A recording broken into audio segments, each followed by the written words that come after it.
5 વર્ષથી સાબરકાંઠાના ઈડર ખાતે રાજ્ય કક્ષાની આરોહણ અવરોહણ સ્પર્ધા યોજાઈ છે, જેમાં ઉત્તર ગુજરાત સહિત દાહોદના સ્પર્ધકો ભાગીદાર બને છે।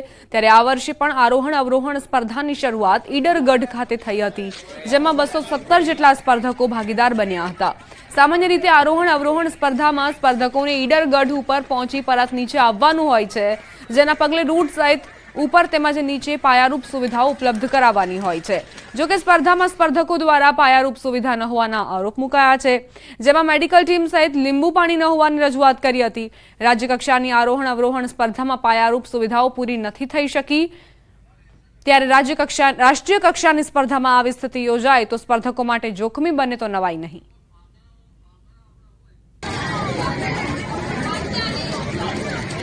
અહીં પૂરતી ટ્રીટમેન્ટ નથી મળી, લીંબુ પાણીની વ્યવસ્થા ન હતી કે ત્યાંથી દોડીને આવે ત્યાં સારી રીતે બેસવાની વ્યવસ્થા નથી અને ગઢના પગથિયા પણ પૂરતી રીતે સાફ ન હતા। કુલ 217 ભાઈઓ બહેનો ભાગ લઈ રહ્યા છે, જેમાંથી 1 થી 10 ક્રમમાં જે વિનર થનાર ખેલાડીઓ છે, જેમની પહેલા ક્રમે વિનર થનાર ખેલાડી છે એને 25,000, 20,000, 15,000 એમ છેલ્લા ક્રમને 5,000 ઇનામ આપવામાં આવશે। અને આગામી નેશનલ કક્ષાની સ્પર્ધા જ્યાં જૂનાગઢમાં થનાર છે, જે 2 ફેબ્રુઆરીના રોજ આયોજન થનાર છે। વ્યવસ્થા બધી કરેલી છે અને લીંબુ પાણીની વ્યવસ્થા નીચે પણ છે, ઉપર મિનરલ પાણીની વ્યવસ્થા છે અને તળેટીમાં 2 એમ્બ્યુલન્સ ઊભી છે। નગરની સર તખ્તસિંહજી હોસ્પિટલમાં 7 માળની સરકારી બિલ્ડિંગ ભયજનક બની છે। આ બિલ્ડિંગ તો છેલ્લા 5 વર્ષથી બંધ કરી દેવાઈ છે। બિલ્ડિંગ અંગે પૂર્વ શહેર કોંગ્રેસ પ્રમુખે આક્ષેપ કર્યા છે કે બિલ્ડિંગના પોપડા ખરી રહ્યા છે, બિલ્ડિંગમાં સ્લેબના સળિયા દેખાઈ રહ્યા છે। ગમે ત્યારે આ બિલ્ડિંગ પડી જાય તો જવાબદારી કોની રહેશે? આ બિલ્ડિંગ વહેલી તકે ઉતારી લેવામાં આવે તે જરૂરી છે। આ તરફ સિવિલ સુપ્રિન્ટેન્ડન્ટે આ અંગે જણાવ્યું હતું કે બિલ્ડિંગ સદંતર બંધ કરી દેવાઈ છે, આગળ બેરિકેડ લગાડી દેવાયા છે, સિક્યોરિટીને કોઈ પણ વ્યક્તિને ન જવા દેવા સૂચના આપી દેવાઈ છે। હાલ બિલ્ડિંગનો ક્યાસ કાઢવાની કામગીરી કરી દેવાઈ છે, ટૂંક સમયમાં બિલ્ડિંગ ઉતારી દેવાની કામગીરી કરાશે। પહેલા ઓલરેડી કંડમ જાહેર કરેલું છે અને એને ઉતારી લેવાની વાત છે, પણ આ શાસકો અધિકારી ઉતારતા નથી। ગમે ત્યારે બિલ્ડિંગ આપોઆપ ઉતરી જશે, એને ઉતારવાની જરૂર નથી, પણ આના જવાબદાર મોટો અકસ્માત થશે, જવાબદાર કોણ? એમાં એક પણ પહેલાં તો પેશન્ટ જતા નથી, આપણે ટોટલી બંધ કર્યું છે। ઇવન છેલ્લા 6 મહિનાથી કોઈ જૂની ઓફિસો હતી કે કારણ કે ઓફિસ કામ બધું ચાલતું એ પણ આપણે બંધ કર્યું છે, એટલે અંદર કોઈ હ્યુમન અવર જવર તદ્દન બંધ કરી દીધી છે। ઉપરાંત એની આજુબાજુના જે એરિયા છે જ્યાં આપણને લાગે કે ભાઈ માણસો કદાચ આપણે કેવું હાલતા ચાલતા ભાઈ બંધ છે તો થૂકવા જઈએ, આમ કરીએ તેમ કરીએ, એટલે ત્યાં પણ આપણે પાર્ટીશન કે જે કહેવાય ને બેરિકેડ, જે મેઇન વેઇટિંગ હતો એ જે ક્યાસ કઢાવવાનો હતો એ હતો એ થઈ ગયું છે, એટલે આઈ થિંક 2 કે 3 મહિનામાં એ પ્રોસેસ શરૂ થઈ જશે। ટ્રીટ કર્યા વિના એસિડ અને કેમિકલ યુક્ત પાણી મનપાની ડ્રેનેજ લાઇનમાં છોડનારા એકમો સામે સુરત મનપાએ લાલ આંખ કરી। છેલ્લા 3 માસમાં 500 જેટલા એકમો સીલ કરાયા। પાલિકાના ડ્રેનેજ કમિટીના ચેરમેન કેયોર ચપટવાળાએ મહત્વનું નિવેદન આપ્યું છે। ગેરકાયદેસર રીતે ગટર લાઇનની અંદર કલર અને કેમિકલ યુક્ત પાણી છોડવાવાળા એકમો સામે કડકાઈથી પગલાં લઈને સીલિંગની કામગીરી કરવામાં આવી છે। આવા ગંદા પાણીને નિયત માત્રા કરતાં વધારે માત્રામાં કલર અને કેમિકલ ધરાવનાર ગટરના પાણીના કારણે લોકોના આરોગ્યલક્ષી, પર્યાવરણલક્ષી પ્રશ્નો ઊભા થતા હોય છે। સુરત મહાનગરપાલિકાના સુવેજ ટ્રીટમેન્ટ પ્લાન્ટને પણ નુકસાન થતું હોય છે, ટર્શરી ટ્રીટમેન્ટ પ્લાન્ટને પણ નુકસાન થતું હોય છે। એટલે આ સમગ્ર પ્રકરણને ગંભીરતાથી લઈને સુરત મહાનગરપાલિકા દ્વારા કડકમાં કડક કાર્યવાહી કરીને આવા ઔદ્યોગિક એકમોને સીલ કરવામાં આવ્યા છે। નિર્માણાધીન બ્રિજનો વિવાદ વકર્યો છે। શહેરના વાસણા રાણેશ્વર મહાદેવ મંદિર જંકશન પર 43 કરોડના ખર્ચે બ્રિજ બની રહ્યો છે, જેને લઈ નાગરિકો વિરોધ કરી રહ્યા છે। સ્થાનિકોનો આક્ષેપ છે કે કોર્પોરેશને બ્રિજની ડિઝાઇન બદલી દીધી છે। બ્રિજના લીધે ટ્રાફિકની સમસ્યા ઠેરની ઠેર રહેશે, જેને લઈ 800 થી વધુ સ્થાનિકોએ સીએમને પત્ર લખી રજૂઆત કરી। એટલું જ નહીં, સ્થાનિકોએ બેનરો અને સૂત્રોચ્ચાર કરી વિરોધ દર્શાવ્યો, તેમજ બ્રિજનું કામ રોકવામાં નહીં આવે તો ઉગ્ર આંદોલનની ચીમકી પણ ઉચ્ચારી હતી। તો આ અંગે વડોદરાના ડેપ્યુટી મેયરે જણાવ્યું હતું કે કોઈ પણ બ્રિજ બનાવવા સર્વે કરાયો હતો, જે આગામી 2-5 વર્ષ નહીં પરંતુ 20 થી 25 વર્ષને ધ્યાને રાખીને કરવામાં આવે છે। ત્યારે હવે આ બ્રિજના વિવાદનો ઉકેલ ક્યારે આવે છે તે જોવું રહ્યું। ની કામગીરીથી તમામ લોકોને નુકસાન થઈ રહ્યું છે, જેની સત્તાધીશોને તથા કોર્પોરેશનના તમામ નેતાગણોને, અમારા પ્રતિનિધિઓ, જનપ્રતિનિધિઓને પણ આ બાબતને લીધે કીધી। આ આંદોલનને ઉગ્ર સ્વરૂપ આપીશું આ આંદોલન હવે આક્રમક સ્વરૂપ ધારણ કરશે. તો એનો રીસર્વે કરી અને આ બ્રિજને નાનો બનાવ્યો છે, પણ 3 લેનનો બ્રિજ છે અને બાજુમાં 6.5 મીટરના રોડની વ્યવસ્થા પણ આ બ્રિજ બનાવવાથી રહેશે, એટલે એવી કોઈ સમસ્યા ઊભી થાય એવું દેખાતું નથી. નું નિર્માણ થતું હોય ને અને સર્વે થતો હોય તો એ કોઈ 2-5 વર્ષના ધ્યાનમાં લઈને સર્વે ના થાય, આવનારા 25-30 વર્ષના ટ્રાફિકને ધ્યાનમાં લઈ અને આવા સર્વે થતા હોય છે. વિકાસની વાત થતી હોય ત્યારે જે નાગરિકો છે તેઓની અંદર ખુશીની લહેર જે છે તે વ્યાપતી હોય છે, પરંતુ વાસણા રોડના નાગરિકો કહી રહ્યા છે કે વિકાસના નામે કોર્પોરેશન દ્વારા જે વિસ્તાર છે તેનો વિનાશ કરવામાં આવી રહ્યો છે. આ વાસણા રોડ ઉપર જે બ્રિજ બનવાનો છે તેનો વિરોધ જે છે તે સ્થાનિક લોકો ઘણા લાંબા સમયથી કરી રહ્યા છે અને અત્યારે બેનર પોસ્ટર સાથે આજે તમામ નાગરિકો જે છે તેઓ પોતાનો વિરોધ જે છે તે નોંધાવી રહ્યા છે અને કોર્પોરેશનની તાનાશાહી નહીં ચાલે તેવા સૂત્રોચ્ચાર જે છે તે કરી રહ્યા છે. સ્થાનિક લોકો કહી રહ્યા છે કે અધિકારીઓને અનેકવાર રજૂઆત કરી, અધિકારીઓ સાંભળતા નથી, પરંતુ હવે તો હદ થઈ ગઈ. જનપ્રતિનિધિને રજૂઆત કરી પરંતુ અધિકારીઓ જે જનપ્રતિનિધિ છે તેમને પણ ગાંઠતા નથી. એટલે સ્થાનિક લોકો સ્પષ્ટ કહી રહ્યા છે કે બ્રિજનું કામ તો કોઈ પણ ભોગે નહીં કરવા દેવામાં આવે. જો આ કામગીરી હજી વધુ આગળ વધશે તો સ્થાનિકો દ્વારા આવનાર સમયમાં ઉગ્રથી ઉગ્ર આંદોલન જે છે તે કરવામાં આવનાર છે. હાર્દિક દીક્ષિત, ન્યૂઝ 18 ગુજરાતી, વડોદરા. બ્રિજની ડિઝાઇન બદલાઈ હોવાના આરોપ મૂકવામાં આવી રહ્યા છે. સ્થાનિકોએ સૂત્રોચ્ચાર કરીને પોતાનો વિરોધ દર્શાવ્યો. બેનર અને સૂત્રોચ્ચાર એટલા માટે કારણ કે તેમની ઝડપથી માંગ સ્વીકારવામાં આવે અને બ્રિજની કામગીરી રોકાઈ જાય. લોકોને ઘરનું ઘર મળે તે હેતુથી સરકાર દ્વારા મફતમાં ઘર બનાવી આપવામાં આવતા હોય છે. ત્યારે હારીજ તાલુકામાં વાલ્મીકી સમાજના લોકો માટે આવાસ યોજના અંતર્ગત 2017માં 42 જેટલા લાભાર્થીઓને યોજનાનો લાભ આપવામાં આવ્યો હતો, પરંતુ કોઈ કારણસર તે આવાસો હજુ સુધી લાભાર્થીઓને ન મળતા તમામ આવાસો ખંડેર બની ગયા છે. બિનવારસી હાલતમાં પડેલા આવાસોમાં ઝાડી ઝાંખરા તેમજ ગંદકીનું સામ્રાજ્ય જામ્યું છે. આવાસોને બન્યાના 6 વર્ષ જેટલો સમય વીતી ગયો હોવા છતાં હજુ સુધી લાભાર્થીઓને ન આપતા કટકી થઈ ગઈ હોવાનું લોકો જણાવી રહ્યા છે. લાભાર્થીઓનો આરોપ છે કે કોન્ટ્રાક્ટર દ્વારા આવાસોનું બાંધકામ કરતા પહેલા નકશો બતાવ્યો હતો તે મુજબ બાંધકામ કરવામાં નથી આવ્યું, જેથી સત્વરે આવાસોને રિપેર કરી લાભાર્થીઓને સોંપવામાં આવે તેવી ઉગ્ર માંગ છે. મકાન મળ્યા પછી અમને સારા નકશા બતાયા, આવા રીતે તમારા મકાનો બનશે અને પછી મકાન બન્યા પછી અમને એવું કે તમે પહેલા મકાનો જોઈ લો. બરાબર, મકાનો જોયા ત્યારે એવું કે એ ખંડેર જેવા મકાનો છે, કોઈ રહેવાની સુવિધા નહીં, પાણીની સુવિધા નહીં, લાઇટની સુવિધા નહીં. અને અત્યારે 2017માં બન્યા એની જગ્યાએ અત્યારે 2025 ચાલે છે. 5 વર્ષથી આ ખંડેર જેવા મકાનો બની ગયા. મકાનો આજ દિન સુધી 2017માં બનેલા પણ આજ દિન સુધી અમને ફાળવેલ નથી કે ચાવી આપેલ નથી. અને હવે અમને મકાનો સુધારી પાણી જરા લાઇટની સુવિધા કરે તો સરકારશ્રી એટલી વિનંતી છે. એ પ્રમાણે કીધું હતું એ પ્રમાણે મકાન બનાવેલ નથી, બરોબર. અને એમને જે પ્રમાણે કીધું હતું તાક ધમકીથી અમારી કરંથી કોન્ટ્રાક્ટ લઈ લીધેલ છે. એમની સત્તા ચાલતી હતી ત્યારે અમને નોકરીની ધમકી આલીને બધું લઈ લીધું છે. 5 વર્ષ થઈ જાય, 5-6 વર્ષ થઈ જાય. તમને આપ્યા નથી હજુ સુધી? ના, અમને ચાવી હજુ સુધી નથી આપી. અમારા તકલીફ એ જ છે કે અમારે રહેવા જ જવું. મકાનો સાહેબ જેવા બનાયા તમે જુઓ તો બીમ બગણ મકાન બનાયા હ. રહેવા ચો જવાનું? અમે 12 મહિને ચોમાહામ પાણી પીએ હ.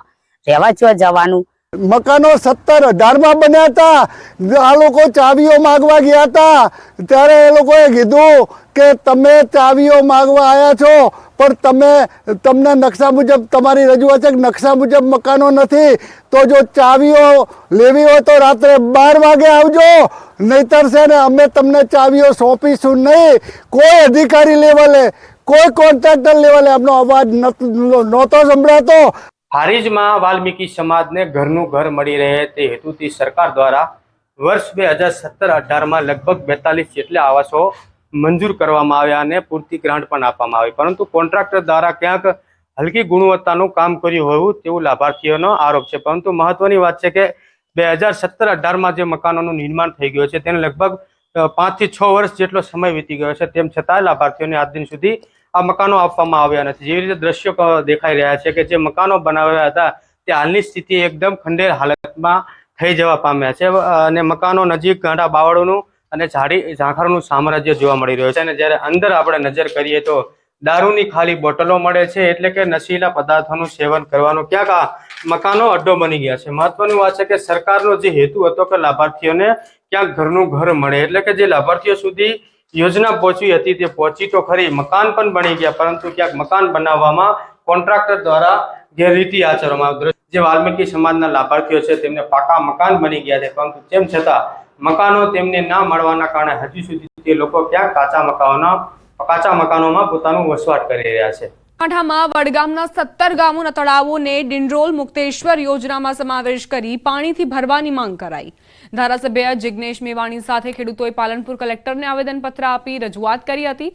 આ સાથે DILR વિભાગ દ્વારા ખોટી માપણી કરી હોવાનો પણ આક્ષેપ લગાવવામાં આવ્યો હતો. ખેડૂતો તો ત્યાં સુધી કહી રહ્યા છે કે તળના પાણી 1000 ફૂટ નીચે જતા રહ્યા છે. આથી પિયત શક્ય નથી. પાણી વગર સારું ઉત્પાદન નથી મળતું. આથી જો અમારી માંગ નહીં સ્વીકારવામાં આવે તો ઉગ્ર આંદોલનની ચીમકી ઉચ્ચારી હતી. પણ પાટણના ડિંડોલથી મુક્તેશ્વર સુધી શરૂ થયેલું નર્મદાની કેનાલના નેટવર્કનું કામ, એમાં રસ્તામાં આવતા 17 તળાવોનો આ પ્રોજેક્ટમાં સમાવેશ નહીં કરવાના કારણે આ 17 ગામના ખેડૂતો અને સર્વ સમાજના લોકો ખૂબ નારાજ બન્યા છે. અમારા એરિયામાં પાણી લગભગ 1000 ફૂટ ઊંડા ગયા છે. મેં હમણાં 2 વર્ષ પહેલાં એક બોર બનાવ્યો હતો. અત્યારે 8 કલાકના પાવરમાં એક મણવાભાઈ જમીન પીતી નથી. એનું બિલ હું 60ની મોટર છે થતો અને 20 ફુવારા ઉપડતા નથી. આવી પરિસ્થિતિ મારા એકલાની નથી, આખા તાલુકાના ખેડૂતોની પરિસ્થિતિ છે. એના માટે અમે લગભગ 20 વર્ષથી આ બધા તળાવો બરાસણ ફતેગઢનું ભરવા માટે, અમારું જેહરની તળાવ ભરવા અને બીજા તળાવ ભરવા માટે આ લોકો વચનો જ્યારે આપતા હોય છે, પરંતુ પરિપૂર્ણ આજ સુધી થયું નથી. અમારા ગામમાં ઐતિહાસિક તળાવ, આજથી વર્ષો પુરાણું બરાસણ તળાવ નામનું તળાવ છે. એ મોટામાં મોટું, આખા જિલ્લામાં મોટામાં મોટું 60 એકરનું તળાવ છે, જેને ભરવા માટેની આખી ફાઇલ અમે બરાસણ તળાવમાં જ પાણી નાખવું, અને એ તળાવમાં જો પાણી આવે તો આજુબાજુના 25-30 ગામોને ફાયદો થાય એવું છે. અને ભવિષ્યમાં પણ આ તળાવનો સિંચાઈ કરીને મોટી યોજના બનાવવામાં આવે. અમરેલી લેટર કાંડમાં પરેશ ધાનાણીના બંધના એલાનને મિશ્ર પ્રતિસાદ મળ્યો. મહત્વનું છે કે કોંગી નેતા પરેશ ધાનાણીએ પાયલ ગોટીને ન્યાય અપાવવા વેપારીઓને અડધો દિવસ વેપાર ધંધા બંધ રાખવા અપીલ કરી હતી, પરંતુ શહેરની અમુક દુકાનોને બાદ કરતા મોટાભાગની દુકાનો ખુલ્લી જોવા મળી હતી, જેથી આ બંધનો જાણે ફિયાસ્કો થયો હોય તેવી લોકમુખે ચર્ચા છે. બીજી તરફ ધરણા પર બેઠેલ પરેશ ધાનાણીએ ધરણા આજે પૂર્ણ કરી દીધા છે. પાયલ ગોટી કેસને લઈને પરેશ ધાનાણીએ વેપારીઓને અપીલ કરી હતી કે અડધો દિવસ બંધ પાડીને અને વિરોધમાં જોડાય, પરંતુ પરેશ ધાનાણી જેમના આ બંધને બિલકુલ પ્રતિસાદ નહોતો મળ્યો. બીજી તરફ પરેશ ધાનાણીએ આજે પોતાના ધરણા પર સમાપ્ત કરી દીધા છે. રાજકોટ મનપા દ્વારા લેવામાં આવેલ ઘીના નમૂના ફેલ આવ્યા. સીતારામ વિજય પટેલ ડેરી ફાર્મમાંથી લીધેલા ગાયના ઘીના નમૂના ફેલ આવ્યા છે. વોલ્ગા ઘી ડેપોમાંથી લીધેલા ભેંસ અને ગાયના ઘીના નમૂના ફેલ થયા. ઘીમાં વેજીટેબલ ફેટ મળી આવતા સબ સ્ટાન્ડર્ડ જાહેર કરાયું. બંને પેઢીઓ સામે અધિક કલેક્ટર દ્વારા કાર્યવાહી હાથ ધરવામાં આવશે. મનપા દ્વારા લેવામાં આવેલા ઘીના નમૂના ફેલ જોવા મળ્યા છે. સીતારામ વિજય પટેલ ડેરી ફાર્મમાંથી ગાયના ઘીના નમૂના લેવામાં આવ્યા હતા, જે ફેલ ગયા છે. વોલ્ગા ઘી ડેપોમાંથી લીધેલા ભેંસ અને ગાયના ઘીના નમૂના ફેલ જોવા મળ્યા. સમાચાર મંત્રી મુડુભાઈ બેરાનું નિવેદન. ચાઇનીઝ દોરી અને કાચની દોરી અંગે નિવેદન આપ્યું. ચાઇનીઝ દોરી, કાચની દોરી અંગે પોલીસ વિભાગ સક્રિય. તમામ નિયમોનું સરકાર કડકાઈથી પાલન કરાવશે. જરૂર લાગશે ત્યાં સરકાર કાર્યવાહી પણ કરશે. માનવ અને પક્ષીઓ માટે કાળજી રાખીએ છીએ. માનવ અને પક્ષીઓ માટે આપણે કાળજી રાખવી જ પડશે. પક્ષીઓ માટે કરુણા મંદિર ખોલવામાં આવ્યા છે.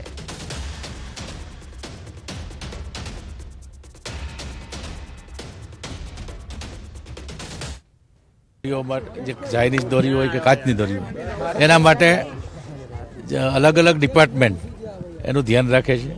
આ ઉત્તરાયણના પર્વ ઉપર ખાસ કરીને પોલીસ વિભાગ પણ ખૂબ સક્રિય હોય છે. અન્ય ડિપાર્ટમેન્ટ પણ એમાં ખૂબ સક્રિય છે, અને જે પ્રતિબંધ છે એ રીતના ઉપયોગ કરતા હોય એને માટે સતત અવેરનેસ આવે એના માટે પણ વાત કરતા છે. અને કોઈ ધ્યાનમાં આવે તો એની સામે કાયદેસર પણ પગલાં લેવા. પ્રાપ્ત થઈ રહ્યા છે. અમદાવાદથી 15 જગ્યાએ આઈટી વિભાગના દરોડા. ગુજરાત સાથે દિલ્હી, મુંબઈમાં પણ આઈટીના દરોડા. સાયન્સ સિટી રોડ પર કમલેશિયાની કંપની પર દરોડા પાડવામાં આવ્યા છે. આઈટી દરોડામાં પકડાયેલી રોકડ રકમ એમની કંપનીની હોવાનો દાવો શાહ કરતા આવ્યા છે. રોકડ રકમ એમની કંપનીની હોવાનો ક્લેમ કરી સેટલમેન્ટ કરતા કમલેશ શાહ જે આઈટીની રડારમાં આવ્યા.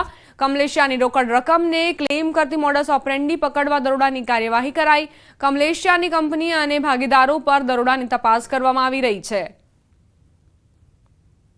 અમદાવાદમાં આઈટી વિભાગ દ્વારા અલગ અલગ 15 જગ્યાએ દરોડા પાડવામાં આવ્યા છે અને આઈટી વિભાગના અધિકારીઓનું સર્ચ ઓપરેશન કરવામાં આવી રહ્યું છે. હાલ આપ જે જોઈ શકો છો કે અમદાવાદના સાયન્સ સિટી રોડ ઉપર સુકન બંગલોઝમાં 32 નંબરના બંગલોઝમાં કમલેશ શાહની કંપની પર દરોડાની કામગીરી કરવામાં આવી છે અને આઈટીના દરોડામાં પકડાયેલ રોકડ રકમ એમની કંપનીની હોવાનો દાવો જે છે તે આ કમલેશ શાહ કરતો આવ્યો છે અને ગુજરાત સિવાય દિલ્હી, મુંબઈમાં પણ જ્યાં પણ આઈટીના દરોડા પડે તે સમયે કમલેશ શાહ રોકડ રકમ ક્લેમ કરી ચૂક્યા છે.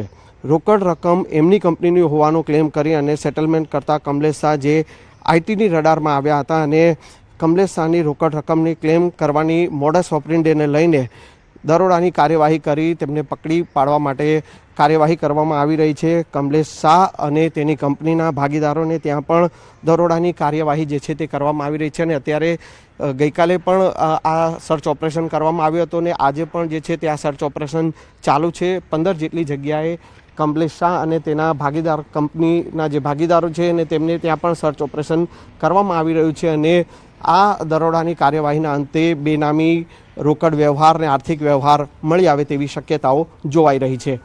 કેમેરામેન હરીશ શર્મા સાથે સંજય ટાંક, ન્યૂઝ 18 ગુજરાતી, અમદાવાદ.